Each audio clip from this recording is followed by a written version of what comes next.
जय हिंद दोस्तों, यूपीएससी हिंदी में आप सबका बहुत बहुत स्वागत है। तो आज हम लोग स्कंदगुप्त करेंगे। ठीक है, अब स्कंदगुप्त में देखिए जो व्याख्या वाला पोर्शन है, ठीक है, ऐसा जुकाम पर रखा है, कोई बात नहीं। देखेंगे पहले तो मैंने क्या किया, इसमें अंडरलाइन कर दिया जो जो स्टेटमेंट आपको याद रखना है। कुछ स्टेटमेंट आंसर में भी दिए हुए हैं तो वो बहुत महत्वपूर्ण है। अब यहाँ पर देखिए जो पहला है, ठीक है, पहला है वो क्या है, अधिकार सुख कितना मादक और सारहीन है। ठीक है, अधिकार सुख कितना मादक और सारहीन है, तो ये लाइन ही पहले याद रखनी है। फिर स्कंदगुप्त कह रहा है अपने को नियामक और कर्ता समझने की बलवती स्पृहा उससे बेगार कराती है। उत्सव में परिचारक और अस्त्रों में ढाल से भी अधिकार लोलुप मनुष्य का अच्छे हैं। जो कुछ हो, हम साम्राज्य के एक सैनिक है। तो बेसिकली अकेले ना उसके मन में विचार आ रहा है, एक आलाप है, वो अकेले उसके अंदर विचार आ रहा है, वो एकदम परेशान है बेचारा।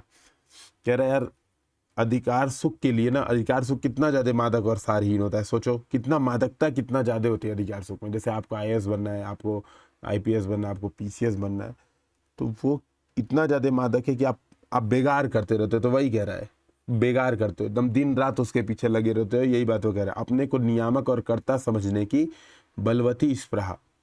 ठीक है, अब आप नियामक बनना चाहते हो, आप कर्ता बनना चाहते हो, और बेसिकली ये क्या है, वो धोखा है, कुछ नियामक और कर्ता हो नहीं। ठीक है, वो दिमाग में यही सब बेचारा सोच रहा है कि कितना मादक और सारी, यही सब सोच रहा है। फिर अचानक से कहता है नहीं, जो कुछ भी हो हम साम्राज्य के एक सैनिक। आप भी कहते हो नहीं नहीं, जो कुछ भी हो मुझे आईएएस तो बनना है। वही वाली बात यहाँ पर है। ठीक है, वही बात है। तो एकालाप है, आरंभिक पत्तियां हैं। तो आप क्या लिखेंगे, ऐसे ही लिखेंगे। इसका इंट्रोडक्शन एकदम सिंपल होगा। ठीक है, इसका इंट्रोडक्शन एकदम सिंपल होगा कि स्कंदगुप्त, या फिर आप लिख सकते हैं ऐतिहासिक ऐतिहासिक ऐतिहासिक नाटकों को, ठीक है, ऐतिहासिक, ठीक है, वातावरण को उपयोगितावादी नजरिए से हिंदी साहित्य के नाट्य सम्राट जयशंकर प्रसाद द्वारा स्कंदगुप्त नाटक में भी दर्शाया गया। मतलब बेसिकली इतिहास को क्या किया उन्होंने, उपयोगितावादी नजरिए से देखा है। ठीक है, इतिहास को स्कंदगुप्त चंद्रगुप्त पे भी लिखा इन्होंने। ठीक है, तो इतिहास को क्या किया इन्होंने, उपयोगितावादी नजरिए से देखा। उपयोगितावादी नजरिए का मतलब ये है, जैसे आप एक चीज, ये कॉमन डिफरेंस समझ लेना। यशपाल क्या मानते हैं इतिहास के संदर्भ में, विश्वास नहीं विश्लेषण की वस्तु है। और मुझे उम्मीद है कि अब आप लोग को ये चीज़ें एकदम क्लियर होगी। विश्वास नहीं विश्लेषण की वस्तु ये मानते हैं। ठीक है, यशपाल ये क्या करते हैं, और बेसिकली जयशंकर प्रसाद क्या करते हैं, इतिहास का प्रयोग वर्तमान समस्याओं को दर्शाने में करते हैं। तो जब वर्तमान समस्याओं के दर्शाने में, वर्तमान समस्याओं के समाधान में कर रहे हैं, तो ये क्या है, ये उपयोगितावादी दृष्टिकोण है। ठीक है, इनका मार्क्सवादी दृष्टिकोण था, इनका उपयोगितावादी दृष्टिकोण है। ठीक है, राष्ट्र चेतना युक्त दृष्टिकोण है। तो यही बात है, ये एकालाप के रूप में ये कह रहा है, और कह रहा है कि अत्यधिक मादक है, जो है ना, सत्ता में निहित जो अधिकार भाव है वो बहुत मादक है, बहुत ज्यादा मादक है, कि आप पूरे दिन काम करते रहते हो, एकदम विवेकहीन हो जाते हो आप। ठीक है, कनक कनकते 100 गुनी मादकता अधिकाय, वही समझ रहे, तो वही बात है। तो ये दिमाग में रखिएगा। बाकी यहाँ पर देखेंगे महत्वपूर्ण जो विशेष में है कि स्कंदगुप्त पर ट्रेजिक हीरो का प्रभाव दिखता है। ट्रेजिक हीरो, ठीक है, कि बेचारा दुखी है, परेशान है, वो ट्रेजिक हीरो है, खुश नहीं है एकदम। ऐसा नहीं कि एकदम साउथ मूवी के हीरो की तरह एकदम धूम मचा दे रहा है, वैसा नहीं है, थोड़ा परेशान है ना। और ये प्रसाद की जीवन दृष्टि को भी दिखा रही है कि केवल भौतिक सुख ही जीवन सार्थक नहीं है, बल्कि समरस थे जड़ या चेतन। ये सब अब याद रखना। देखो जब स्कंदगुप्त के आंसर लिखने, स्कंदगुप्त के आंसर लिखते समय ध्यान रखना है कामायनी बैकग्राउंड में चलनी चाहिए, बैकग्राउंड में कामायनी चलनी चाहिए। तो कामायनी में क्या कहते हैं, समरस थे जड़ या चेतन, सुंदर साकार बना था, चेतनता एक विलसती, आनंद अखंड घना था। नहीं, समरस थे जड़ या चेतन, आनंद अखंड घना था, चेतनता एक विलसती, सुंदर साकार बना, जो भी है, मतलब देख लेना, मुझे भूल जाता है। तो वो चीज दिमाग में रखना, पूरा नहीं याद है तो इतना ही लिखना। उसमें भी कहते हैं समरस थे जड़ या चेतन अंत में। ठीक है, और किस चीज की समरसता, तो इच्छा, ज्ञान और कर्म की समरसता। यही प्रसाद का मूल जीवन दर्शन है। इच्छा ज्ञान कर्म की समरसता, जिसको शैवानंदवाद भी कहा गया है, शैवानंदवाद भी कहा गया है। तो इच्छा की भी, ज्ञान की भी, कर्म की, ये तीनों जब एक साथ हो जाए, ज्ञान, याद है उसमें कामायनी में कहते हैं ज्ञान दूर कुछ क्रिया भिन्न है, फिर डॉट डॉट डॉट, यहाँ पे इच्छा पूरी हो मन की, है ना, एक दूसरे को जो कुछ ना कर सकते, यह विडंबना है जीवन की। तो वो कह रहे हैं कि विडंबना सबसे बड़ी क्या है कि ज्ञान दूर कुछ क्रिया भिन्न है, ज्ञान इच्छा और कर्म में समरसता नहीं है, और ये समरसता की बात इनका मूल दर्शन है। तो ये कीवर्ड्स ध्यान में रखिएगा। इसीलिए मैं जब ये पढ़ा रहा हूँ ना, तो देखो, इसीलिए जब मैं व्याख्या करवाता हूँ तो व्याख्या के साथ साथ आपको हिंट भी देता जाता हूँ कि जब हम मेन आंसर राइटिंग करेंगे तो वहाँ पर इन चीज़ों को जोड़ेंगे, आंसर राइटिंग में इन चीज़ों को हम जोड़ते रहेंगे, ठीक है। तो ये ध्यान में रखिएगा, ठीक है। फिर अगला, अब यहाँ पर बेसिकली विशेष में आप लोग देख लेंगे, कुछ नहीं है, सूत्र भाषा का प्रयोग है, ठीक है। मतलब मैं काम की चीज़ें बता रहा हूँ, बाकी मैं मान के चल रहा हूँ कि आप रीड तो करेंगे ही करेंगे, ठीक है। तो मुझे जो वैल्यू एडिशन कराना है वो मैं यहाँ पे बता रहा हूँ, ठीक है, कि कामायनी में भी जो समरसता दिखती है वो यहाँ पर भी इसका उद्देश्य यहाँ पर दिखता है। तो आप इस बात को लिखेंगे यहाँ पर। फिर अगला बहुत महत्वपूर्ण है, राष्ट्रनीति दार्शनिकता और कल्पना का लोक नहीं है। इस कठोर प्रत्यक्षवाद की समस्या बड़ी कठिन होती है। पहले तो ये लाइन भी याद रखना है, राजनीति दार्शनिकता और कल्पना का लोक नहीं है। गुप्त साम्राज्य की उत्तरोत्तर वृद्धि के साथ उसका दायित्व बढ़ गया, पर उस बोझ को उठाने के लिए गुप्त सूल के शासक प्रस्तुत नहीं। इस साम्राज्य लक्ष्मी को वे अब अनायास और अवश्य अपनी शरण आने वाली वस्तु मानने लगे। बेसिकली जब अंग्रेज भारत में आए थे तो यही स्थिति थी भारत की भी, ये बात तो पता ही होगी, ठीक है। भारत की भी यही स्थिति थी कि जो मुगल शासक थे वो क्या थे, वो साम्राज्य लक्ष्मी को अनायास मान चुके थे, मान चुके थे कि साम्राज्य हमारे पास रहेगा ही रहेगा, ठीक है, और अपने आप को प्रस्तुत नहीं करते थे। अंग्रेज आए, एक झटके में उखाड़ के दे दिए। यही बात ये समझा रहा है, कौन समझा रहा है, पर्णदत्त। पर्णदत्त स्कंदगुप्त को बात समझा रहा है, ठीक है। प्रथम अंक में, नाटक के प्रथम अंक में पर्णदत्त स्कंदगुप्त समझा रहा है कि भैया देखो, राजनीति दार्शनिकता और कल्पना का लोक नहीं, ये व्यवहारिक है, प्रत्यक्षवाद है इसमें, जब व्यवहारिकता है इसमें। नेहरू भी क्या करते हैं, दार्शनिकता और कल्पना का लोक मानते हैं राष्ट्रनीति को। नेहरू यही तो गलती की है, नेहरू ने यही गलती की। राजनीति को क्या बना, दर्शन से जोड़ दिया, कल्पना से जोड़ दिया कि नहीं चीन वाले अटैक नहीं करेंगे, नहीं करेंगे, नहीं करेंगे। चीन वाले क्या किए, 62 वाला युद्ध कर दिए, ठीक है, हरा दिया भारत को। तो ये बात आपको समझनी पड़ेगी, ठीक है, ये बात आपको समझनी पड़ेगी। तो पर्णदत्त क्या कर रहा है, स्कंदगुप्त को राष्ट्रनीति को वहन करने की शिक्षा दे रहा है। कह रहा है भैया देखो, प्रत्यक्षवाद है, और समझो इस बात को, ये मत समझो कि आलस्य की तरह से बैठे रहोगे, है ना। और उस समय सबसे बड़ा संकट क्या है, हुणों का आक्रमण, हुणों का आक्रमण होने वाला है। इसी समय इसको समझा रहे कि भैया उठो, जगो, देर मत करो, तुम्हारे बाकी गुप्त कुल के शासक अपने आप को हटा चुके। आप ध्यान देंगे, चूंकि मैं मान के चल रहा हूँ कि आपने चीज़ों को एडवांस से पढ़ा होगा, तो जब आप आषाढ़ का एक दिन करोगे, ठीक है, नहीं पढ़ा होगा तो अभी पढ़ लोगे आषाढ़ का एक दिन, तो वहां पर आप देखोगे आषाढ़ के एक दिन में प्रियंगु मंजरी मल्लिका से कहती है। जब मल्लिका से बात कर रही होती है तो कालिदास के संदर्भ में कहती है, क्या कहती है, राजनीति साहित्य नहीं है, इसमें एक एक क्षण का महत्व है। राजनीति साहित्य नहीं है, इसमें एक एक क्षण का महत्व है। ध्यान रखिएगा, ये भी इसी प्रकार की बात करे कि भैया राजनीति साहित्य की तरह कल्पना और दर्शन नहीं है। यही बात ये भी कह रहा है, ये भी कह रही है प्रियंगु मंजरी। तो विशेष में ये बात ऐड कर देना कि आषाढ़ के एक दिन में भी राजनीति को कल्पना और दार्शनिकता से भिन्न बताते हुए, या साहित्य के समान कल्पना और दार्शनिकता से भिन्न बताते हुए प्रियंगु मंजरी कहती है राजनीति साहित्य नहीं है, इसमें क्षण और क्षण का महत्व है। तो ध्यान में रखिएगा, ये बात विशेष में आप बताएगा, ठीक है। ये जनरली दिया नहीं होता है। दूसरी रचना से तुलना अगर आपके दिमाग में चलती है ना आंसर राइटिंग करते समय, जैसे जब ये लिख रहे हो तो अगर बैकग्राउंड में यशपाल की दिव्या भी चल रही है, भले से वो उपन्यास है, उसका लोड मत लो कि ये नाटक है, वो सर उपन्यास है, केवल रचना लिखो ना। यशपाल अपनी रचनाओं में इतिहास को विश्वास नहीं, विश्लेषण की वस्तु मानते हैं, जबकि प्रसाद का नजरिया उपयोगितावादी है। बस चाहे प्रसाद कुछ भी लिखे, ठीक है, नाटक लिखे तो नाटक, उपन्यास लिखे तो उपन्यास, दर्शन में थोड़ा ना चेंज हो जाएगा। कामाध्यात्मवाद, ठीक है, कामाध्यात्मवाद ले लीजिए, क्षणवाद ले लीजिए, जीवन तेरा क्षुद्र अंश है व्यक्त नील घनमाना में, मार्क्सवाद ले लीजिए, ठीक है, मार्क्सवाद ले लीजिए, है ना, क्या था मार्क्सवाद में, कुछ कहता था कुछ, मार्क्सवाद का एग्जांपल उसमें दिखता है भाई, सारे मैं कमायनी, एक मिनट में कमायनी ओपन ही कर लेता हूँ एग्जांपल, ठीक है।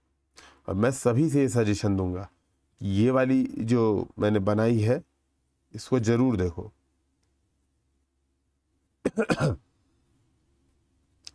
एक मिनट का समय दीजिए, इसमें निकाल ही लेते ना तो कर लेंगे, एक क्वेश्चन ही हो जाएगा साथ साथ में। अभी हम फिर उसको देख लेंगे, यहाँ पे एग्जैक्ट आंसर क्या लिख रहा है समझते चलेंगे।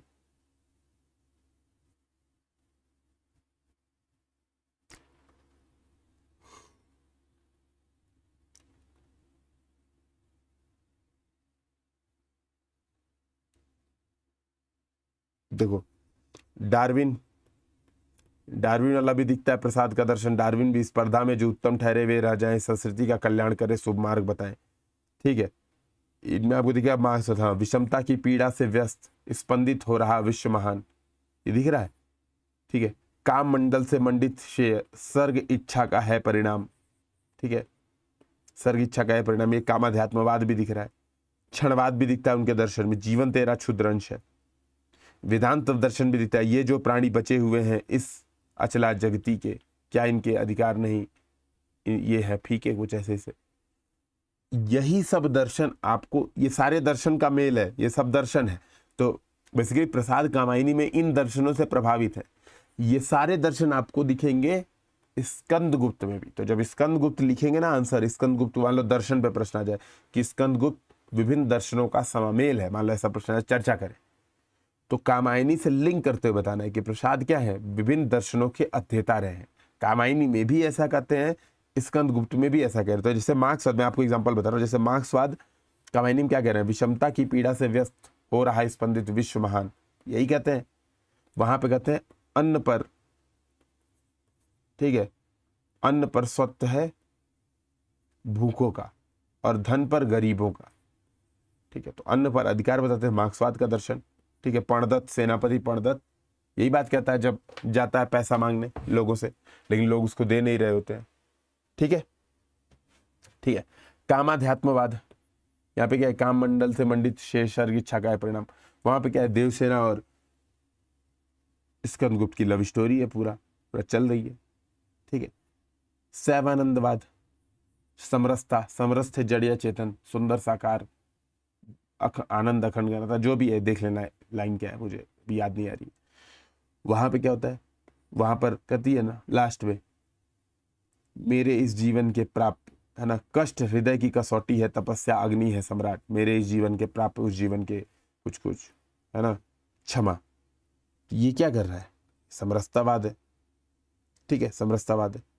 वेदांत और डार्विनवाद का प्रभाव, वेदांत और डार्विनवाद का प्रभाव, यही तो कह रहा है। राजनीति क्या है भाई, राजनीति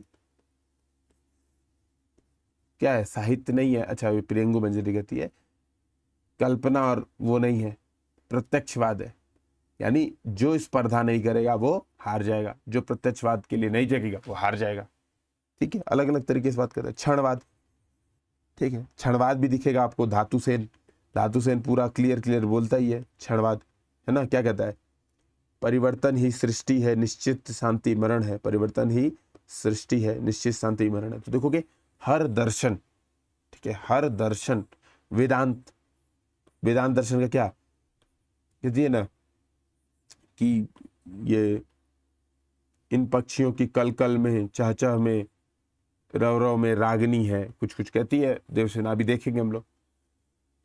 सारे दर्शन देखोगे यहाँ भी है वहां भी है। तो जब एक व्यक्ति एक विचारधारा को फॉलो करता है तो ऐसा नहीं है कि वो केवल उपन्यास में करेगा, नहीं, वो उसको कविताओं में भी करेगा। जो छायावादी दर्शन का प्रभाव है, जो छायावाद स्वच्छंदतावाद का प्रभाव है, वो उसको कविताओं में भी दिखाएगा, वो उसको किस में दिखाएगा, वो उसको उपन्यास में भी दिखाएगा, वो उसको नाटक में भी दिखाएगा। हर जगह उसका दर्शन नहीं चेंज हो जाएगा, अपनी विचारधारा नहीं चेंज कर देगा। तो ये बात महत्वपूर्ण रूप से ध्यान में रखिएगा आंसर राइटिंग करते समय, और आराम से कंपेयर कीजिए उपन्यास को नाटक से, नाटक को उपन्यास से, एक रचनाकार को दूसरे रचनाकार से, हाँ कंपैरिजन उचित होना चाहिए। तो जो मैं बता रहा हूँ जितने लिमिट में, उतने लिमिट में कंपैरिजन खूब कीजिए, जम के कीजिए, नंबर खूब मिलेगा। तो यहाँ पर वही बात कह रहा है, राजनीति दार्शनिकता और कल्पना का लोक नहीं है, ठीक है, ये बात हो गई। तो यहाँ पर वही बात है कि कूटनीति यथार्थ होती है। आप क्या करेंगे, प्रासंगिकता भी बता देंगे कि वर्तमान में क्या होता है ना, जो विदेश नीति है, भारत की विदेश नीति है, वो भी क्या है, इसी पर आधारित है। ये भी बता देंगे कि वर्तमान विदेश नीति भी प्रत्यक्षवाद और व्यवहारिकता पर टिकी हुई है, ठीक है, ये क्लियर आप बता देंगे, है ना। शक्ति साम्राज्य तभी सफल है जब अर्जित कर उत्तरदायित्व उठाया जाए। तो साम्राज्य अर्जित करने के बाद उसका उत्तरदायित्व उठाना पड़ता है। भाषा शैली तत्समी प्रवाह युक्त सारगर्भित सूत्र शैली का प्रयोग, सामान्यतः प्रसाद जी सूत्र शैली का प्रयोग खूब करेंगे, जैसे ऐसे एक स्टेटमेंट, राष्ट्रनीति दार्शनिकता और कल्पना का लोक नहीं है। ये वाली जो सूत्र शैली है, ठीक है, इसका प्रयोग खूब करेंगे, सूत्र शैली का प्रयोग खूब करेंगे, ये ध्यान में रखिएगा, ठीक है। फिर उसके बाद ये बहुत महत्वपूर्ण है, ये आप रीडिंग कर लीजिए क्योंकि कंफ्यूज होंगे। मैंने कहा कविता क्या है से कंफ्यूज हो गए आप, ये तो तब भी नहीं कंफ्यूज हो गया, आपको दिमाग में लग जाएगा। आप अधिक से अधिक कंफ्यूज हो सकते हो आषाढ़ के एक दिन से, क्योंकि ये भी वही है, मातृगुप्त ही है। मातृगुप्त मतलब कालिदास ही तो मातृगुप्त है स्कंदगुप्त में। तो ध्यान रखेंगे, कह रहे कविता करना अनंत पुण्य का फल है, इस दुराशा और अनंत उत्कंठा से कवि जीवन व्यतीत करने की इच्छा हुई। तो कह रहे कि जैसे नहीं, अच्छा देखो, जैसे ऐसे नहीं कहते हैं सरकारी नौकरी में बड़ा आराम है। अब आप लोग अपनी रचना लिखोगे तो क्या लिखोगे सरकारी नौकरी करना बड़े आराम का काम है, आईएएस बनना अनंत वर्षों के या माता पिता के और पूर्वजों के आशीर्वाद का फल है। इसी दुराशा और अनंत उत्कंठा से आईएएस बनने की इच्छा हुई, ठीक है। संसार के समस्त अभावों को असंतोष कह के हृदय को धोखा देता रहता है। आपके दिमाग में है ना कि प्रेम छोड़ दिया, ये कर दिया, वही बात है, ये आधुनिक मनुष्य है। ये मैंने वही कहा कि इनकी रचना क्या है, आधुनिक रचना है। तो दिमाग में आपके और क्लियर होगा कि ये बेचारे अपने आप को धोखा दे रहे हैं, कविता करना अनंत पुण्य का फल है। अच्छा, अभी और सोचना, लिंक करते जाना। मेरा दुश्मन कृष्ण बलदेव वैद, उसमें भी वो बेचारा इसी बात से परेशान है, कविता करना चाहता है लेकिन कर नहीं पाता है, उसको उसकी पारिवारिक जिम्मेदारियां, उसके सॉरी दूध और दवा, मेरा दुश्मन नहीं, दूध और दवा मार्कंडे, आई एम सॉरी, दूध और दवा मार्कंडे की, कृष्ण बलदेव वैद नहीं। वो तुरंत याद आ जाता है, जो स्टोरी दिमाग में रहेगी। दूध, अपने बच्चे के लिए दूध लाना है उसको, कहता है कि जिन हाथों पर या जिन हाथों की हथौलियों पर भविष्य लिखा गया है, ये ध्यान रखना। तो यही कह रहे हैं, काल्पनिक प्रशंसनीय जीवन जो कि दूसरों की दया में अपना अस्तित्व रखता है, ऐसा जीवन है कवि का, कि कवि के जीवन की बेसिकली निराशा दिखा रहा है ना। कह रहा है काव्य कर्म उचित नहीं है यार, छोड़ देना चाहिए काव्य कर्म। ये बात ये मातृगुप्त कह रहा है, ठीक है, मातृगुप्त कह रहा है जब मार्ग पर चल रहा है। तो ये दिमाग में रखना बस बेसिकली, बाकी आप इसमें बहुत बड़ी बात नहीं है। यहाँ पर ये वाला लाइन बहुत महत्वपूर्ण है। क्यों बहुत महत्वपूर्ण है? जब आप कविता क्या है पढ़े होगे, मैं मान के चला हूँ कविता क्या है पढ़े होगे, ठीक है, तो रामचंद्र शुक्ल भी इसी प्रकार की बातें कहते हैं, तो आप कंफ्यूज हो जाओगे। जैसे यूपीएससी क्या करेगी, इतना ही स्टेटमेंट दे देगी, अंधकार का आलोक से, असत का सत से, जड़ का चेतन से और बाह्य जगत का अंतर जगत से संबंध कौन कराती है? कविता ही ना। तो आपके दिमाग में आएगा कि ये कविता क्या है का व्याख्या है, कविता क्या है क्या व्याख्या, और तुरंत आप इसको टिक मार दोगे। ध्यान रखिएगा, नहीं, ये क्या है, ये स्कंदगुप्त की व्याख्या है। कवित्व वर्ण में चित्र है जो स्वर्गीय भावपूर्ण संगीत गाया करता है। तो बेसिकली क्या है, जो मुदगल है ना, मुदगल, वो मातृगुप्त से कवि कर्म छोड़ने का आग्रह करता है। यही बात है, जब इतना परेशान रहता है मातृगुप्त, कहता है कविता ऐसी है वैसी है, खूब मातृगुप्त अगर आ रहा होता है रास्ते में, ठीक है, कि लक्ष्मी के लालों को भ्रू भंग और क्षोभ के अतिरिक्त क्या मिला, कुछ नहीं मिला, यही बात है। तब उसको कहता मुदगल तो छोड़ दो।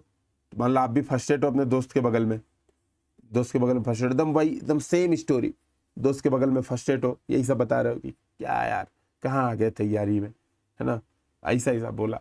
दोस्तों का साले सुन, तैयारी छोड़ दे, चाय की दुकान लगाओ पैसा कमाओ, ठीक है, चाय की दुकान लगाओ पैसा कमाओ, भू भृंग मत करो, ठीक है, और क्षोभ भी नहीं रहेगा, ठीक है, और जो प्रेमी प्रेमिका छोड़े थे वो भी मिल जाएगी, ठीक है। तो कहता नहीं यार, अब आपके दिमाग में नहीं यार, ठीक है, अंधकार का आलोक से, असत का सत से, जड़ का चेतन से, बाह्य जगत का अंतर जगत से संबंध कौन कराएगा?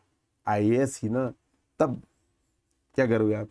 यही बात उसको कोट करोगे, तब आप मोटिवेट हो जाओगे, सेल्फ मोटिवेशन, ठीक है। तो वही मातृगुप्त जब कवि कर्म छोड़ने का आग्रह करता है तो मातृगुप्त उसे कविता का महत्व बताते हैं कि कविता ही वास्तविक मानसिक संतुष्टि देती है। तैयारी है ना, ठीक है यार, दुख दर्द पीड़ा निराशा कुंठा अजनबीपन अकेलापन, है ना, पहचान का संकट,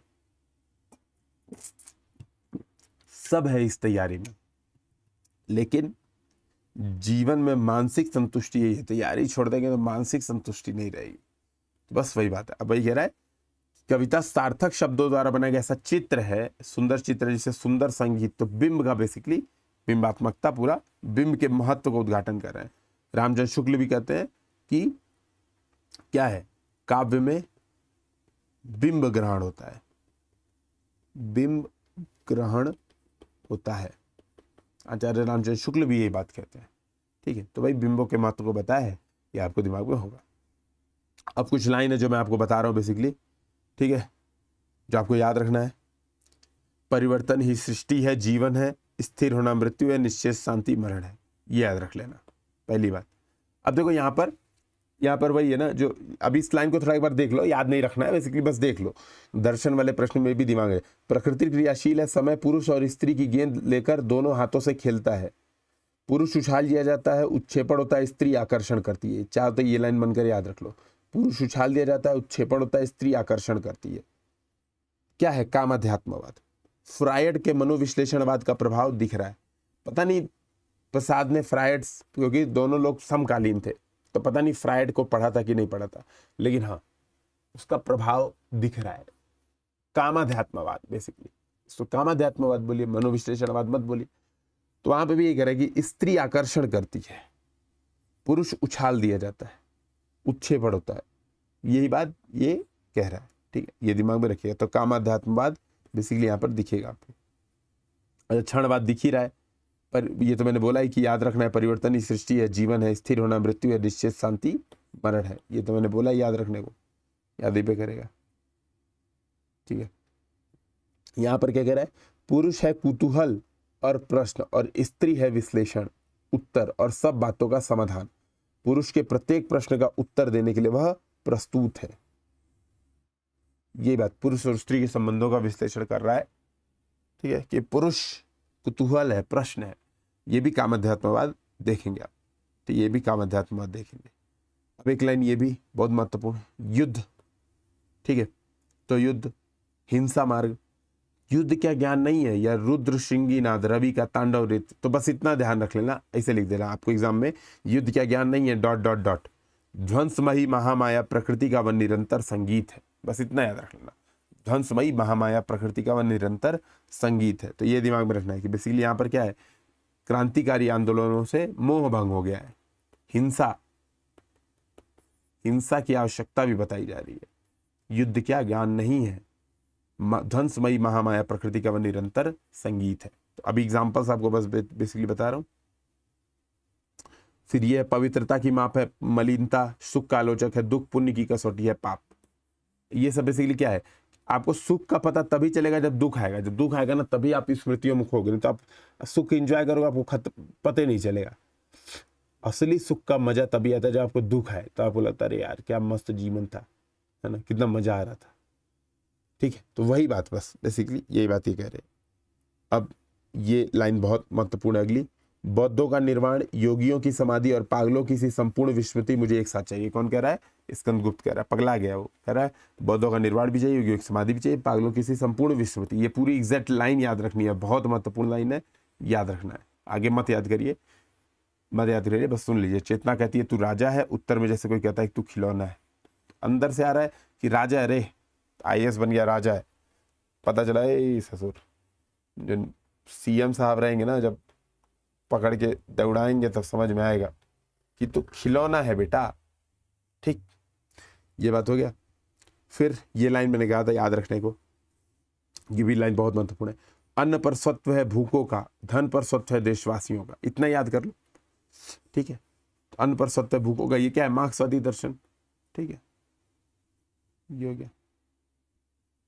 फिर ये वेदांत दर्शन, प्रत्येक परमाणु के मिलने में एक सम है, डॉट डॉट डॉट। पक्षियों को देखो, उस उनकी चहचह कलकल छलछल में काकली में रागिनी है। ये लाइन याद रखना है, चाहे तो इतना याद रख लो, चाहे तो ये लाइन के बाद डॉट डॉट डॉट ये याद रख लो कि प्रत्येक परमाणु के मिलने में एक सम है, छहचह कलकल छलछल में रागिनी, ठीक है। फिर ये भारत समग्र विश्व का है वसुधैव कुटुंबकम, संपूर्ण वसुंधरा इसके प्रेम पाश में बद्ध है। वसुंधरा का हृदय भारत किस मूर्ख को प्यारा नहीं है, ये। फिर लास्ट, ये सबसे महत्वपूर्ण, कष्ट हृदय की कसौटी है, तपस्या अग्नि है सम्राट, मेरे जीवन के देवता उस जीवन के प्राप्त, डॉट डॉट डॉट, ठीक। तो बेसिकली ये वही बात कह रहा है कि सभी सुखों, कह रहा है, देखो यही बात कह रहा है ना, यदि इतना भी ना कर सके तो क्या किए। सब क्षणिक सुखों का अंत है, जिसमें सुखों का अंत ना हो, इसलिए सुख करना ही नहीं चाहिए। तो सुख की कामना ही व्यर्थ है, यही क्या है? यही है शैवानंदवाद। सभी क्षणिक सुखों का अंत है, इसलिए इस आनंद की प्राप्ति समरसता में जाओ, समरसता की कामना करो, इच्छा ज्ञान और कर्म, ठीक है, इच्छा ज्ञान और कर्म का वो करो। और दूसरी बात ये छायावाद है ही, छायावाद में क्या है? वही कहती है, मिलन का नाम मत ले, मैं विरह में चिर हूं। विरह ही अच्छा लगता है छायावादियों को, तो ये भी बात यहाँ पे दिख जाएगी आपको, ठीक है। तो ये आपको याद करने हैं कुछ एग्जाम्पल्स जो मैंने बताए। अब इन्हीं एग्जाम्पल्स का हम यूज करेंगे, तो मैं बस आपको हिंट दूंगा कि देखो ये वाला एग्जाम्पल यूज करना है। तो आप यहाँ पे आएंगे, ओपन करेंगे, वहां पे लिखेंगे, ठीक है। अब यहाँ पर देखो, कह रहा है कथा के धरातल पर, इस क्वेश्चन को समझो। यहाँ पर बस आपको क्वेश्चन समझाना है, एग्जाम्पल करवा ही दिया, बीच के बिंदु थोड़ा बहुत जहाँ पे जरूरत लगेगी मुझे मैं हिंट दूंगा, मैं पॉइंट्स नोट करा दूंगा कि ये पॉइंट्स इस आंसर में आने चाहिए, ये वाले एग्जाम्पल्स आने चाहिए, ठीक है। फिर आप उसको मैनेज कर लेंगे, ठीक है।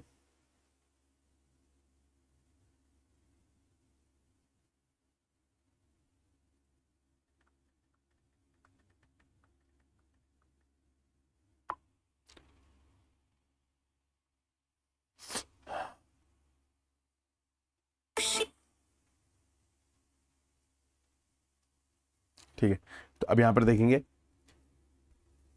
कथा के धरातल पर ऐतिहासिक होते हुए भी स्कंदगुप्त क्यों एक आधुनिक नाटक है? तार्किक उत्तर लीजिए, लिखिए, तार्किक उत्तर लिखिए 300 शब्दों में। तो अब बेसिकली आप यही बताएंगे कि विभिन्न रचनाकारों ने ऐतिहासिक वातावरण का प्रयोग अपनी विचारधारा को स्थापित करने के लिए किया है, ठीक है। या विभिन्न रचनाकार इतिहास का प्रयोग विशेष रचना दृष्टि के लिए करते हैं। उदाहरण, यशपाल इतिहास को विश्वास नहीं विश्लेषण की वस्तु मानते हैं। वहीं स्कंदगुप्त नाटक के रचयिता, नाट्य शिखर सम्राट, कुछ लिख दीजिए, जयशंकर प्रसाद का नजरिया इतिहास के प्रति उपयोगितावादी है, ठीक है, उपयोगितावादी है। इसका उद्देश्य, हाँ ठीक है, इसका उद्देश्य नव जागरण काल में केवल अतीत का गौरवगान ही नहीं बल्कि ऐतिहासिक वातावरण में आधुनिक समस्याओं का समाधान है, ठीक है। तो इसका उद्देश्य क्या है? अतीत का गौरवगान नहीं है केवल, ठीक है, यह है। इसी कारण से यह ऐतिहासिक कलेवर का होते हुए मूल्यबोध के स्तर पर आधुनिकता को धारण करता है। तो आपने बता दिया कि हाँ आधुनिक है। अब ध्यान रखिए क्यों आधुनिक है ये पूछा है। तो आधुनिक मतलब दो बातें, एक आधुनिक, देखो इतिहास मतलब बैकग्राउंड, और स्कंदगुप्त का वातावरण चल रहा है, ठीक है, गुप्त काल ना, आपको दिखेगा कि गुप्त काल की बात चल रही है, ठीक है। गुप्त काल का नाटक या गुप्त काल का परिस्थिति ये बता रहे हैं, अभी वर्तमान में इसको ले जा रहे हैं, गुप्त काल को कब ले जा रहे हैं, सॉरी कहां चला गया स्क्रीन,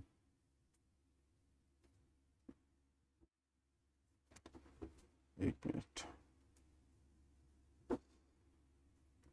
सुनते रहिए तब तक, गुप्त काल को कहाँ पे ले जा रहे हैं, वर्तमान में लेके जा रहे हैं।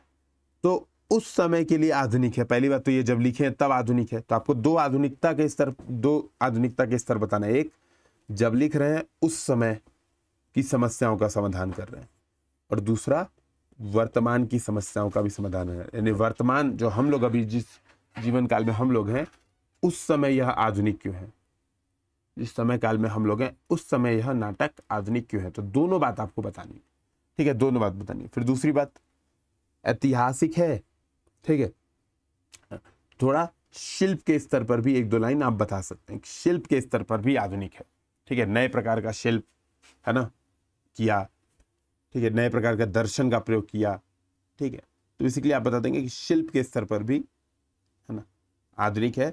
यानी पुरानी जो परंपरा चली आ रही थी भारतीय नाट्य परंपरा में, तो उसमें क्या था, उसमें तो सुखांत अथवा, या आप कह सकते हैं बेसिकली, बस मुझे यही बताना, देखो संवेदना के स्तर पे तो आधुनिक दिखाई देंगे, अभी समझाया कि उस समय की समस्या का कैसे समाधान कर रहा है, अभी इसको एक्सप्लेन करूंगा, चिंता मत कीजिए।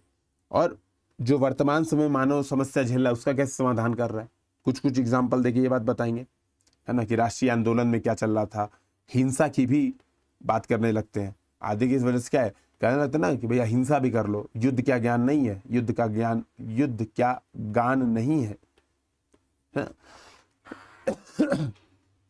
फिर आप कहोगे शिल्प के स्तर पर भी आधुनिक है, कैसे आधुनिक है शिल्प के स्तर पर, तो आप बताओगे सामान्यतः भारतीय नाट्य परंपरा सुखांत नाटकों की रही है, वहीं पारसी, या फिर आप कह सकते हो पारसी नहीं, बेसिकली आप बता सकते हो अरस्तवी नाट्य परंपरा दुखांत की रही है, त्रासदी। लेकिन इन्होंने यानी प्रसाद ने क्या किया, प्रसादांतता, न ही सुखांत न ही दुखांत, मिश्रांत, इसको कई लोग मिश्रांत कहते हैं, प्रसादांतता है ना, प्रसाद रस उत्पन्न किया है, जो कि आनंद शैव मूल दर्शन से प्रभावित है। और अंत में आप बता देंगे कि अंत में विजयी होते हुए भी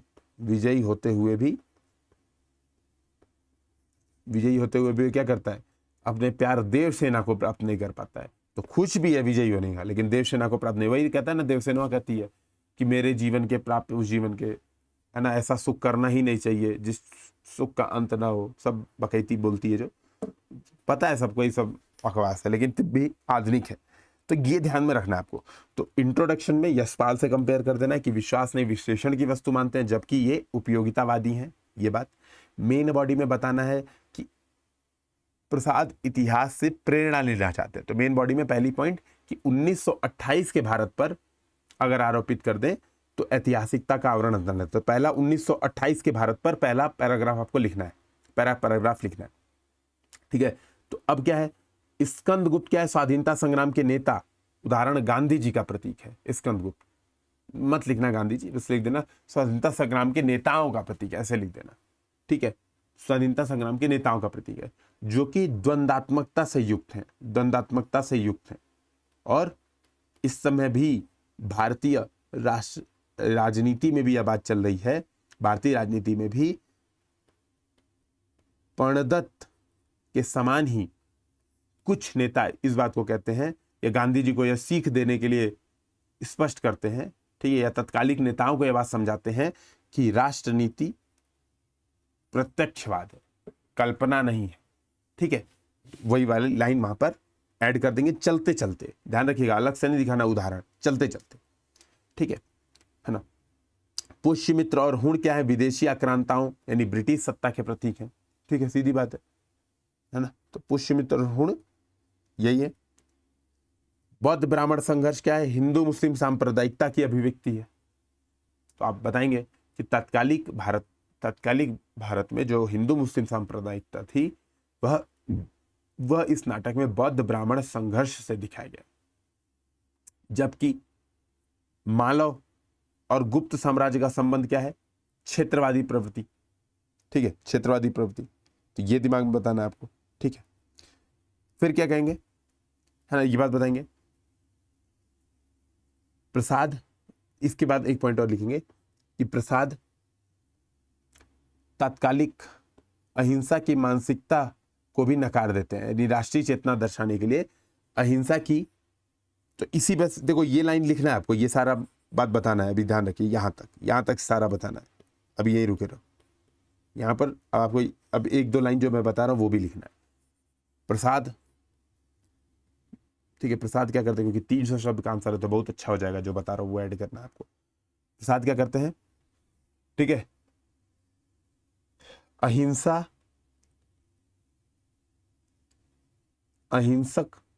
अहिंसक संघर्ष से त्रस्त होकर युद्ध को भी काम्य बताने लगते हैं, युद्ध को भी काम्य बताने लगते हैं, ठीक है, युद्ध को भी काम्य बताने लगते हैं।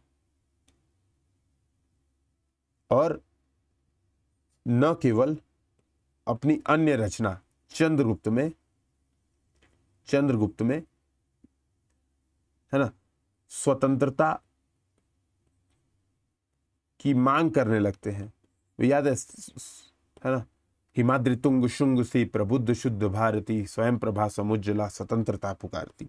तो वो भी बात करने लगते हैं। वहीं इस रचना में यानी स्कंदगुप्त में वह कहते हैं युद्ध क्या गान नहीं है, ठीक है, भैरवी संगीत है, युद्ध को भैरवी संगीत बताते हैं। ये पॉइंट यहां पर ऐड करना है, कहना है, अब बताना है स्कंदगुप्त न केवल तात्कालीन परिस्थितियों बल्कि वर्तमान स्तर पर भी, यानी वर्तमान समय में भी एक आधुनिक नाटक माना जा सकता है। आप बताएंगे वर्तमान में सभी मानव, ठीक है, वर्तमान में मानव की सामान्य समस्या क्या है, अधिकार सुख प्राप्त करने की इच्छा है, अधिकार सुख प्राप्त करने की इच्छा है, जो कि वास्तव में मादक एवं सारहीन है। तो ये व्यक्ति के तौर पे आपने बता दिया कि, है ना, फिर आपने बता दोगे राष्ट्र के तौर पे मालव और गुप्त साम्राज्य का संबंध आधुनिक क्षेत्रवादी प्रवृत्तियों को नकारने की कोशिश है। तो ये भी कह सकते हैं कि वर्तमान में क्षेत्रवाद बहुत तीव्र गति से जोर दे रहा है, जबकि मालव और गुप्त राज्य का संबंध, तो वही कहता है ना कि मालव को ले जाइए, मतलब गुप्त साम्राज्य नहीं रहा तो मालव क्या करेगा रह के, है ना, देवसेना कहती है, उसका बाप भी कहता है। तो ये बात आप यहाँ पे बता देंगे पूरी तरीके से, ठीक है, इस बात को बता देंगे, है ना। तो हर प्रकार के साम्राज्य में क्या है, यही प्रकार की शक्ति प्राप्त करने की इच्छा है, लोलुपता है।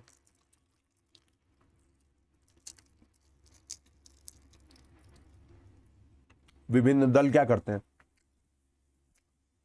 सांप्रदायिकता को बढ़ावा देते हैं, है ना, और शक्ति संघर्ष में लिप्त है।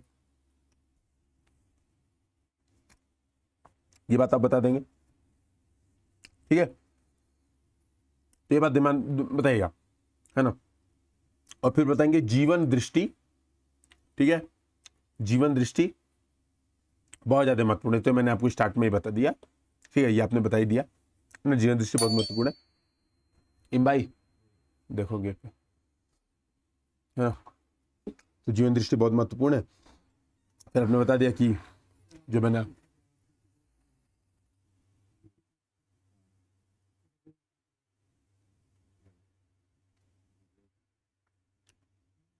मेरा भी है ना, 1 मिनट दोस्तों,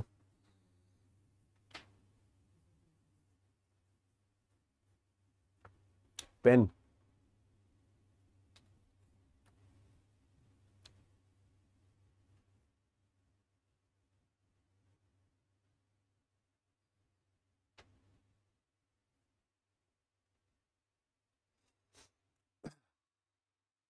तो ये हमारा इस प्रकार से हो जाएगा, ठीक है।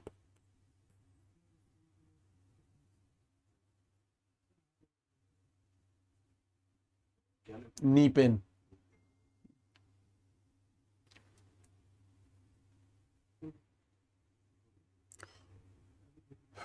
ठीक है। और फिर मैंने आपको बताया कि शिल्प के स्तर पे भी आप बता देंगे कि आधुनिक नाटक है, और कैसे बताएंगे, जो मैंने आपको बताया कि वही शिल्प के स्तर पर कैसे आधुनिक है, क्योंकि भारतीय परंपरा में सामान्यतः सुखांत, वहीं अरस्तवी परंपरा में त्रासदी युक्त दुखांत नाटकों की परंपरा रही है, जबकि ये क्या करते हैं, ये मिश्रांत ठीक है, विश्रांति यानी युद्ध जीतने के बावजूद, युद्ध जीतने की खुशी के बावजूद देवसेना का साथ न मिल पाने का दुख भी है, और इस तरह से आप समाप्त कर देंगे।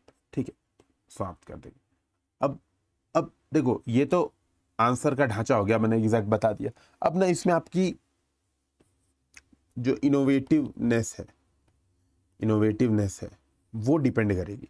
और इनोवेटिवनेस कैसे आएगी, जब आप, है ना, या इनोवेशन जो भी है वो कैसे आएगा, जब आप बहुत सारे क्वेश्चन सॉल्व करेंगे। तो जैसे मान लो आपने ये क्वेश्चन सॉल्व किया, ठीक है, और यहाँ पे आपने देखा, अब देखो एक क्वेश्चन आ सकता है कि दर्शन, अभिव्यक्त दर्शन को प्रतिपादित कीजिए। कौन सा दर्शन है? तो ये दर्शन भी क्या एक प्रकार का आधुनिक दर्शन है? तभी बता सकते हैं कि प्रसाद ने क्या विभिन्न दर्शनों का भी मिश्रण इस नाटक में किया है, विभिन्न दर्शनों का भी मिश्रण किया, जो कि अपने आप में एक आधुनिक प्रवृत्ति है। ठीक है, आधुनिक प्रवृत्ति, किसी एक दर्शन के प्रति नहीं झुके हैं, विभिन्न दर्शनों का समावेशन किया। तो क्षणवाद, बौद्ध दर्शन के क्षणवाद से लेके वेदांती दर्शन के प्रकृति के प्रति जो शुद्ध भावना है उसको लेके, हर, आप चाहें तो एक पैराग्राफ में 1-2-3 लाइन इस बात पे भी लिख सकते हैं कि आधुनिकता यहाँ पर भी है, क्योंकि बेसिकली आधुनिकता की बात कर रहा है। अब आधुनिकता आप कैसे पहचानते हैं, ठीक है, वो आपके ऊपर निर्भर करती है, लेकिन जो मैंने बताया वो तो लिखना ही है, वो तो मिनिमम क्राइटेरिया मतलब आंसर लिखने का। अब वही है, एक आध नंबर एक्स्ट्रा चाहिए तो चाहो तो उस पॉइंट को भी लिख दो, नहीं तो इग्नोर कर दो, मतलब आपकी इच्छा, मतलब बहुत जरूरी नहीं है, मैं क्लियर इस बात को कह रहा हूँ। फिर दूसरा हमारा क्वेश्चन है, ये आ ही गया, कह रहा है स्कंदगुप्त सुखांत नाटक है या दुखांत या प्रसादांत, अपना तार्किक मत प्रकट कीजिए। ठीक है, तो ध्यान रखिएगा, यहां पर इस बात को बताना है कि सुखांत तो नहीं है, और क्यों नहीं है कारण देना है। ठीक है, सुखांत तो नहीं है, ध्यान रखिएगा, क्यों नहीं कारण देना है। दुखांत नहीं है, फिर इसके कारण बताने हैं, पैराग्राफ फॉर्म में चाहे पॉइंट्स फॉर्म में, जैसा भी हो। ठीक है, प्रसादांत है। ठीक है, यह प्रसादांत है। तो अब बात होती है कि जब सुखांत नहीं, दुखांत नहीं, तो क्या है? तो कुछ आलोचक इसे प्रसादांतता की संज्ञा देते हैं। क्योंकि प्रसादांतता क्यों है? क्योंकि प्रसाद का वह दर्शन आता है, जो अंत है प्रसाद का वह दर्शन आता है जिसमें वह क्षणिक सुखों को त्यागने की बात करते हैं। सुखों को त्याग कर, ये ध्यान रखना, ये बहुत बढ़िया कंक्लूजन है, बहुत महत्वपूर्ण है। त्याग कर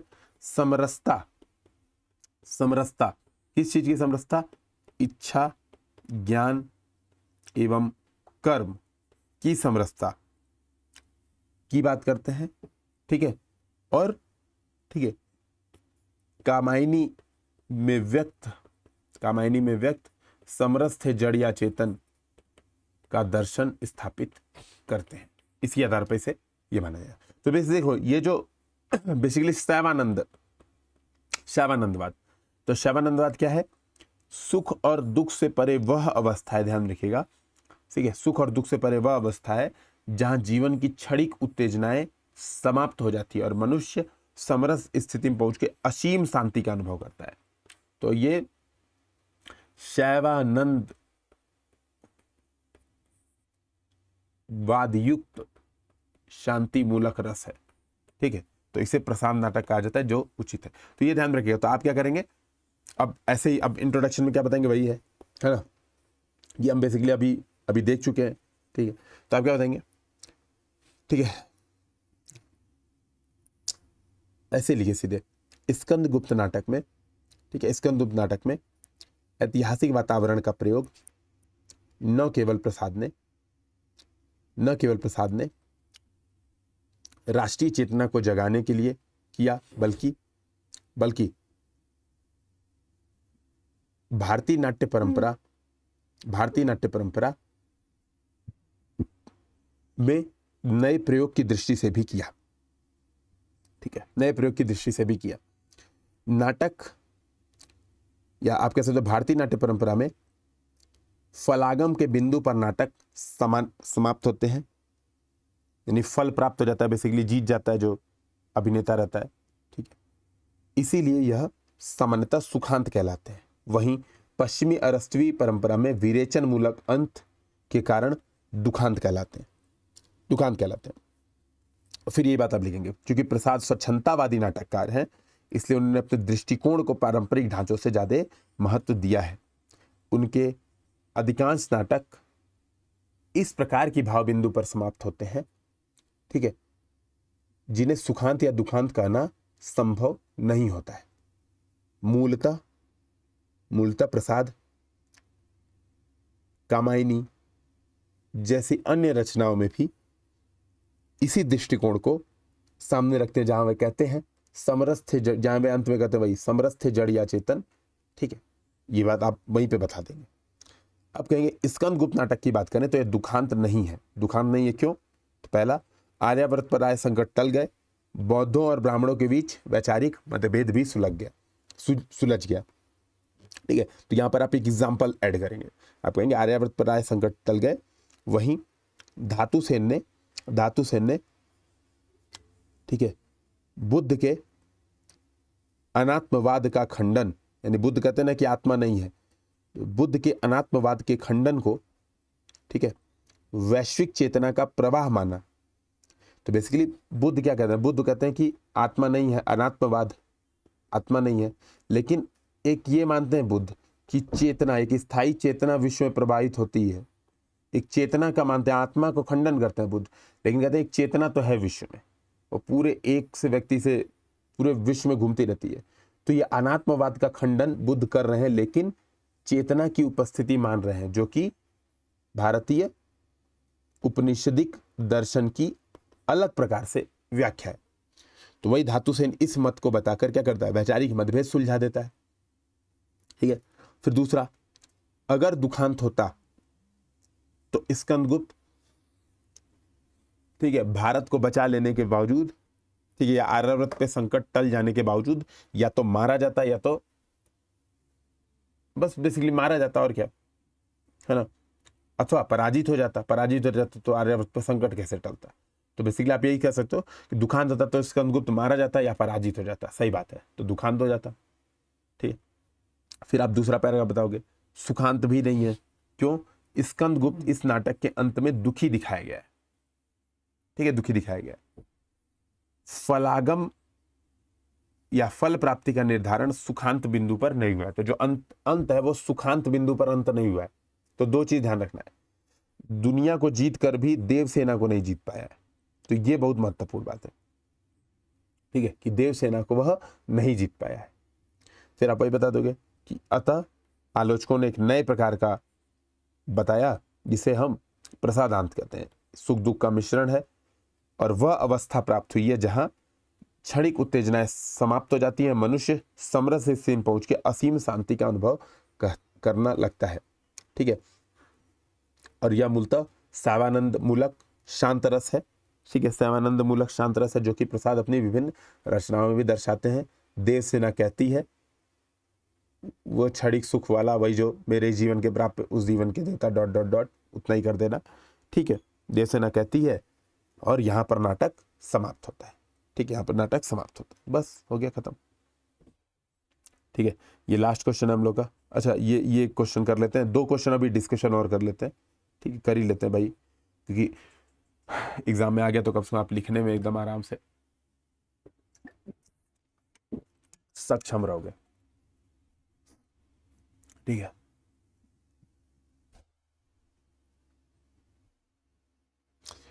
तो यहां पे देखोगे कह रहा दर्शन में प्रसाद की, ये मैंने बेसिकली समझा दिया है, ठीक है, बस अब मैं आपको बेसिकली बस हिंट दे दूंगा, और कुछ इसमें बहुत ज़्यादा डिस्कशन नहीं करूंगा। 2 मिनट मैंने आपको बताया, आंसर पहले ही बता दिया था। दर्शन में प्रसाद की गहरी अभिरुचि थी, जिसे उन्होंने अपनी रचनाओं में घुला मिला दिया। ध्यान रहे, स्कंदगुप्त की बात केवल नहीं कर रहा है, रचनाओं में घुला मिला दिया है। तो प्रसाद विभिन्न दर्शनों के अध्येता रहे हैं, और अपनी रचनाओं में सभी दर्शनों को शामिल करते हैं। इस कथन के आलोक में स्कंदगुप्त नाटक की दार्शनिक भंगिमा पर विचार कीजिए। तो इस कथन में कह रहा है स्कंदगुप्त में कौन कौन से दर्शन है। तो आपको हिंट कामायनी का भी देना है, चंद्रगुप्त का भी देना है, ये ध्यान में रखिएगा, ठीक है। तो हिंट आपको कामायनी, ठीक है, तो ध्यान रखिएगा कि हिंट आपको कामायनी का भी दे देना है, ठीक है, और चंद्रगुप्त का भी देना है, एटलीस्ट कामायनी का जरूर दीजिए। अब आपको समझ में आएगा कि कितने प्रकार के दर्शन हैं। तो मूल दर्शन, अब ध्यान रखिएगा, मूल दर्शन जरूर बता दीजिएगा कि मूल दर्शन क्या है। ठीक है, प्रत्यभिज्ञा दर्शन या शैवानंदवाद। ठीक है, प्रत्यभिज्ञा दर्शन या शैवानंदवाद है। ठीक है, शैवानंदवाद है, उसको आप जरूर बताएंगे कि जिसमें इच्छा क्रिया और ज्ञान का असंतुलन मिट जाता है। कामायनी में भी ये बात कहते हैं कि ज्ञान दूर, कामायनी में भी वह इस समस्या को मतलब इच्छा ज्ञान और कर्म के असंतुलन को दर्शाते हुए ज्ञान दूर कुछ क्रिया भिन्न है की समस्या को दर्शाते हैं। कामायनी में भी ज्ञान दूर कुछ क्रिया भिन्न है की समस्या को दर्शाते हैं। वहीं इसका समाधान समरस्थ जड़ या चेतन के माध्यम से देते हैं। स्कंद गुप्त में भी, ठीक है, स्कंद गुप्त में भी अधिकार सुख की मादकता और सारहीनता का अनुभव करने के बाद अंततः, ठीक है, अंततः क्या होता है, समरसता उत्पन्न होती है, जहां पर वो स्कंदगुप्त अपने जीवन का उद्देश्य, और मैंने आपको बताया भी था कि बौद्धों का निर्वाण, योगियों की समाधि, पागलों की सी संपूर्ण विस्मृति मुझे एक साथ चाहिए। और मैंने कहा कि ये याद रख लेना, तो ये आप जरूर बताएंगे इस पैराग्राफ को, मतलब इस पैराग्राफ को कामायनी से जोड़ते हुए सबसे पहले लंबा चौड़ा इस बात को आप जरूर बताएंगे। उसके बाद छोटे छोटे सारे दर्शन बताएंगे। तो मार्क्सवाद का प्रभाव, वही अन्न पर सत्य गरीबों का, ठीक है, धन पर देशवासियों का, ठीक है, क्षणवाद का प्रभाव, ठीक है, निश्चय शांति मरण है, ठीक है ना। तो इस समझ रहे, नव्य वेदांत। तो कामायनी की श्रद्धा क्या कहती है, महाचिति की लीला में अभिव्यक्ति बताती है। स्कंदगुप्त की देव सेना क्या कहती है, प्रत्येक हरी हरी पत्ती के हिलने में एक लय है, ठीक है, कल कल छल छल, चहचह में, रागनी में, काकली में कुछ कुछ है, ठीक है, ये बात बताइए। फिर फ्राइड के मनोविश्लेषणवाद, जिसे कामाध्यात्मवाद कहते हैं, उसका भी प्रभाव है, ठीक है, उसका भी प्रभाव है। बौद्ध दर्शन जो कि धातुसेन सीधे सीधे इसका प्रतिनिधि है, वो भी कहता है यही बात, ये भी मैंने आपको बता दिया। मार्क्सवाद का भी बता दिया मैंने। तो आप कंक्लूजन ये देंगे, ठीक है, कंक्लूजन ये देंगे कि उन्होंने क्या किया है, आधुनिक बोध अपनाया, आधुनिकता बोध। अब यहाँ पे अपना कंक्लूजन इस प्रकार लिखेंगे, कंक्लूजन आधुनिकता बोध अपनाया, जहां पर विभिन्न दर्शनों को क्या किया है, न केवल शैवाद्वैतवाद के प्रति निष्ठा स्पष्ट की है, बल्कि क्या किया है, अन्य दर्शनों के प्रति विरोध न करते हुए अपने वृहत दार्शनिक ढांचे में सबको समाहित करते हुए प्राचीन, नवीन, भारतीय और पश्चिमी का भेद मिटा दिया है इस रचना में। ये बात आप बता देंगे, ठीक है, ये आपका कंक्लूजन हो जाएगा। अब यहां पर बस ध्यान रखना है, रंगमंचीयता के धरातल पर भारत दुर्दशा और स्कंदगुप्त की तुलना कीजिए। यहां पर बस आपको एग्जाम्पल ऐड करना है, इस आंसर में एग्जाम्पल ऐड करना है। एक चीज और बस, ठीक है, एक चीज और है जो ये आपको ध्यान, देखो इस आंसर को पढ़ना, ठीक है, इस आंसर को पढ़ना। ये बहुत महत्वपूर्ण प्रश्न नहीं है, इस वजह से केवल बस हिंट दे रहा हूं, ठीक है। महत्वपूर्ण प्रश्न हमने कर लिए लगभग, जितने महत्वपूर्ण थे। आपको भारत दुर्दशा के एग्जाम्पल याद है सारे, गीतों के एग्जाम्पल, मधवा पीले पागल, जीवन बीत्यो जात, बिनमत जगत सार कचुनाई, मान हमारी बात, वो याद है, ठीक है। आपको मैंने वो जो भारत दुर्दशा में मंचीता वाले में कराया था, वो सारे एग्जाम्पल याद होंगे। स्कंदगुप्त के आपको एग्जाम्पल अभी अभी आपने याद किए हैं, कितना लंबे चौड़े स्टेटमेंट, ठीक है, कितने ज्यादा दृश्य, ठीक है, ये हो गया। इन दोनों को बस कंपैरिजन करना है, ध्यान में रखना है। जब बताएंगे रंगमंचीयता के धरातल पर भारत दुर्दशा और स्कंदगुप्त की तुलना करेंगे, तो रंगमंच के प्रति दोनों का दृष्टिकोण इंट्रोडक्शन में होगा। रंगमंच के प्रति दोनों का दृष्टिकोण इंट्रोडक्शन में होगा, ठीक है, तब ध्यान रखिएगा। तो आप सीधे सीधे इस बात को कहेंगे कि भारतेंदु हरिश्चंद्र, जहां भारतीय नवजागरण में या नवजागरण काली नाटक के प्रणेता माने जाते हैं, वहीं जयशंकर प्रसाद नाट्यकार शिरोमणि माने जाते हैं, हिंदी साहित्य में नाट्य शिरोमणि माने जाते हैं। इन दोनों के नाटकों के रंगमंचीयता या भारत दुर्दशा और स्कंदगुप्त के रंगमंचीयता की तुलना करने से पूर्व हमें यह ध्यान रखना होगा कि रंगमंच के प्रति दोनों का दृष्टिकोण क्या था।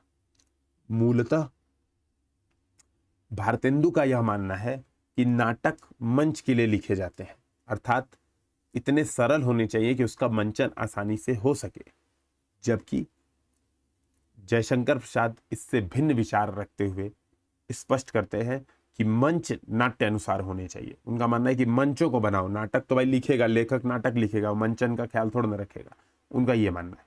ठीक है, अतः इस दृष्टिकोण के आधार पर तुलना निम्नवत है।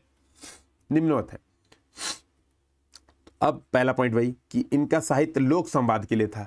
ठीक है, कोई साहित्यिक महत्व इनको परवाह नहीं थी भारतेंदु को, तो इन्होंने कहा कि एकदम साधारण लोक भाषा में, ठीक है, जन जागरण इनका उद्देश्य था। ठीक है, भारत की दुर्दशा को स्थापित करना इनका उद्देश्य था। ठीक है, लोगों में चेतना जगाना इसका उद्देश्य था। ठीक है, जनता को जागृत करना उद्देश्य था। वे नाटक करेंगे, मंचन करेंगे, तो ये बात थी, लेकिन इनका उद्देश्य ये नहीं था। इनका उद्देश्य साहित्यिक उत्कृष्टता प्राप्त करना। ठीक है, और ये मंचन को निर्णायकता तो नहीं मानते, तो आप ये बात बताएंगे, पहला पॉइंट। फिर वही 6 अंक 6 दृश्य हैं, इसमें 5 अंक 33 दृश्य, अब ये याद करना है सीधे। ठीक है, मंचन की मुख्य समस्या दृश्य परिवर्तन होती है। ठीक है, भारत दुर्दशा के सभी दृश्य बहुत आसान है, परस्पर संबद्ध है, बहुत आसान परस्पर संबद्ध है। आप बताएंगे कि एक शमशान, कुत्ता, शियार, 1-2 पड़ी हुई हड्डियां, इस प्रकार के दृश्य हैं। जबकि स्कंदगुप्त में क्या है, कभी अचानक से मालव राज्य आ जाता है, कभी अचानक से हुणों का आक्रमण आ जाता है, कभी पता चला पूरी नदियां बह रही हैं, तो इन बातों को लिखेंगे एग्जाम्पल में। उदाहरण, नदियों में पूरी सेना बह जाने जैसा कठिन दृश्य भी है। ठीक है, कठिन दृश्य भी है। भारत दुर्दशा में केवल एक कथा है, कोई अवान्तर कथा नहीं है। स्कंदगुप्त में स्कंदगुप्त की कथा के साथ साथ देवसेना का भी कथा है, अचानक से विजया भी आ जाती है। ठीक है, षड्यंत्र भी होने लगता है। तो आप बताएंगे बहुत सारी अवान्तर कथाएं हैं, जिससे वो क्या करती है, प्रवाह बाधित करती है। स्कंदगुप्त में प्रवाह बाधित करती है। उदाहरण बताएंगे, अचानक से देवसेना, विजया, है ना, मातृगुप्त की कहानी, अचानक से, अब मातृगुप्त कालिदास को अचानक से कहाँ घुसा दिया, वो कहानी आप इस बात को बताएंगे। चरित्रों की संख्या दोनों में अधिक है, किंतु भारत दुर्दशा में चरित्रों की संख्या मंचन में बाधक नहीं है, लेकिन स्कंदगुप्त के चरित्र सारे ऐतिहासिक है। अब भारत दुर्दशा में क्या है, चरित्र आप बताएंगे, चरित्र सामान्यतः उनके व्यवहार अनुकूल ही है। जैसे मदिरा नाम से आती है, अहंकार नाम से आता है, तो सामान्यतः आम जनता के लिए यह बाधक नहीं होता है, समझना। इस एग्जाम्पल को लेते हुए बताएंगे। ठीक है, अंधकार नाम से आता है, बताता है कि मैं ऐसा हूं वैसा हूं, अपना परिचय स्वयं दे देता है। लेकिन यहां पर क्या है, इतिहास की समझ होनी चाहिए, क्योंकि ऐतिहासिक चरित्र है सारे। ठीक है, लोगों को पता नहीं है सारे चरित्रों के बारे में, भैया ये कौन था, स्कंदगुप्त कौन था, पढ़ना पड़ेगा, पहले इतिहास पढ़ना पड़ेगा, तो अबूझ है। फिर गीतों की अधिकता, 1-2 गीत एग्जाम्पल दे देंगे। ठीक है, गीत एग्जाम्पल दे देंगे, भारत दुर्दशा के मदवा पीले पागल, है ना। स्कंदगुप्त के गीत साहित्यिक अधिक हैं, वो हमेशा गाती रहती है गाना, एठो देख लेना, है ना। जैसे ये वाला हार वाला, हिमालय के आंगन में उसे प्रथम उषा, हाँ, हिमालय के आंगन में उसे प्रथम किरणों का दे उपहार, उषा ने हंस अभिवंदन किया पनाए हीराकार। अभी समझ में नहीं आ रहा है गीत। भाषा सरल और सरल है, कहीं कहीं मुहावरे लोकोक्तियों का भी प्रयोग है, बहुत आसान। जैसे क्या है, जूते पर टाका भी उधार लगवाया फिरता है। भाई भाषा की दृष्टि से स्कंदगुप्त क्या है, तत्समी भाषा है, जो कि विशिष्ट वर्ग से जुड़ता है, सामान्य वर्ग से नहीं। फिर इसका मंचन 1 घंटे में हो सकता है, स्कंदगुप्त 5-6 घंटे में। ये निष्कर्ष नहीं लिखना है, ध्यान रखिए। मंचन की दृष्टि से भारत दुर्दशा बेहतर है, ये निष्कर्ष नहीं होगा। निष्कर्ष होगा इस प्रकार, उपरोक्त दृष्टिकोण से, उपरोक्त तुलना से स्पष्ट है कि भारत दुर्दशा मंचन के आधार पर सरल है, परंतु ध्यान देने योग्य वर्तमान आधुनिक तकनीकी विकास के बाद, ठीक है, बता देना, आधुनिक तकनीकी विकास के बाद, है ना, और कथा में थोड़े बहुत युगानुकूल परिवर्तन के बाद स्कंदगुप्त का भी मंचन किया जा सकता है। ठीक है, तो आप ये बताओगे कि उपरोक्त दृष्टिकोण से लगता है कि, उपरोक्त दृष्टिकोण से स्पष्ट होता है कि भारत दुर्दशा क्या है, सरल है। ये आपने एक कंक्लूजन दिया, लेकिन आपने कहा कि नहीं, लेकिन आप प्रसाद को भी छोड़ेंगे नहीं, प्रसाद को भी साथ लेके चलेंगे कि हाँ, उसका भी मंचन किया जा सकता है, ऐसा कुछ वो नहीं है ना, सफल मंचन हो सकता है। ठीक है, तो इस आधार पर हम लोग का ये भी समाप्त होता है। हम लोग आषाढ़ का एक दिन करेंगे। ठीक है, आषाढ़ के एक दिन बेसिकली इसमें 2 क्वेश्चन बहुत महत्वपूर्ण है। विलोम क्या है एक असफल कालिदास, और संवेदना, यही दो चीज़ है। ध्यान रखिएगा, मैं पहले ही हिंट दे दे रहा हूँ, जब इसकी संवेदना पर विचार करेंगे तो मोहन राकेश के पूरे जीवन ने कहा कि जब एक बार विचारधारा आ जाती है तो हमेशा रहती है। तो मोहन राकेश के जो नाटक है एक और जिंदगी, सॉरी जो कहानी है एक और जिंदगी, हमने कल ही पढ़ी अभी, उसमें भी क्या अनिर्णय की समस्या है, यहाँ भी अनिर्णय की समस्या है। उसमें भी अस्तित्ववाद का प्रभाव है, यहाँ भी वही है। उसमें भी अकेलापन, पहचान का संकट, कुंठा, तनाव, अजनबीपन, ठीक है, यही सब समस्या है। यहाँ भी यही सब समस्या है। तो ये सारी चीज, एक ही जिंदगी है, उसी में निर्णय लेने, उसी में जीना है, उसमें भी वही समस्या है, यहाँ भी वही समस्या है, ठीक है। इसमें मल्लिका प्रियंगू मंजरी है, शादी हो जाती है प्रियंगू मंजरी से, मल्लिका से प्रेम करता है। एक और जिंदगी में क्या है, शादी जो करता है वो टूट गई रहती है, इसमें भी टूटा हुआ संबंधों का टूटन इसमें भी है, ठीक है। तो ऐसे कुछ लिंकेज बनाना है और नवलेखन का दौर जरूर बताना है, नवलेखन का दौर जरूर बताना है। इवन आप देखोगे जो इनके अन्य नाटक हैं उनसे भी आप तुलना करोगे, मोहन राकेश के जो अन्य नाटक है उसमें भी देखोगे तो आधे अधूरे में भी यही समस्या है, अधूरेपन की समस्या, ठीक है। महलों का राजहंस है शायद एक और नाटक, बच्चे करना, उसमें भी यही समस्या है।